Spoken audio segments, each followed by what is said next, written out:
அப்பொழுது அவருடைய சீஷர்கள் அவரிடத்தில் வந்து, பரிசேயர் இந்த வசனத்தை கேட்டு இடரல் அடைந்தார்கள் என்று அறிவீரா என்றார்கள். அவர் பிரதித்திரமாக, என் பரமபிதா நடாத நாற்றெல்லாம் வேரோடே பிடுங்கப்படும். அவர்களை விட்டு விடுங்கள். அவர்கள் குருடருக்கு வழிகாட்டுகிற குருடராயிருக்கிறார்கள். குருடனுக்கு குருடன் வழிகாட்டினால் இருவரும் குழியிலே விழுவார்களே என்றார். அப்பொழுது பேதுரு அவரை நோக்கி, இந்த உவமையை எங்களுக்கு வெளிப்படுத்த வேண்டும் என்றான். அதற்கு இயேசு, நீங்களும் இன்னும் உணர்வு இருக்கிறீர்களா? வாய்க்குள்ளே போகிறதெல்லாம் வயிற்றில் சென்று ஆசன வழியாய் கழிந்து போகும் என்பதை நீங்கள் இன்னும் அறியவில்லையா? வாயிலிருந்து புறப்படுகிறவைகள் இதயத்திலிருந்து புறப்பட்டு வரும்.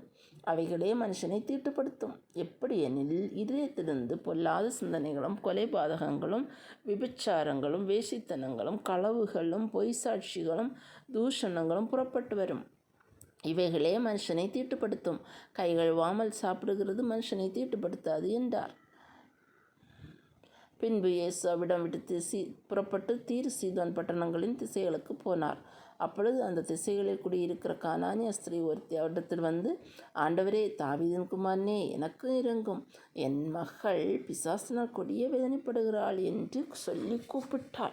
அவளுக்கு பிரதித்திரமாக அவர் ஒரு வார்த்தையும் சொல்லவில்லை. அப்பொழுது அவருடைய சீஷர்கள் வந்து, இவள் நம்மை பின்தொடர்ந்து கூப்பிடுகிறாளே, இவளை அனுப்பிவிடும் என்று அவரை வேண்டிக் கொண்டார்கள். அதற்கு அவர், காணாமல் போன ஆடுகளாகிய இஸ்ரவேல் வீட்டாரிடத்திற்கு அனுப்பப்பட்டேனே அன்றி மற்றபடி அல்ல என்றார். அவள் வந்து, ஆண்டவரே, எனக்கு உதவி செய்யும் என்று அவரை பணிந்து கொண்டாள்.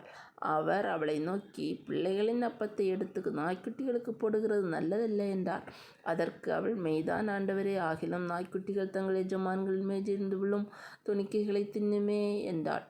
இயேசு அவளுக்கு பிரதித்திரமாக, ஸ்திரீயே, உன் விசுவாசம் பெரிது, நீ விரும்புகிறபடி உனக்கு ஆகக் கடவது என்றார். அந்நேரமே அவள் மகள் ஆரோக்கியமானாள்.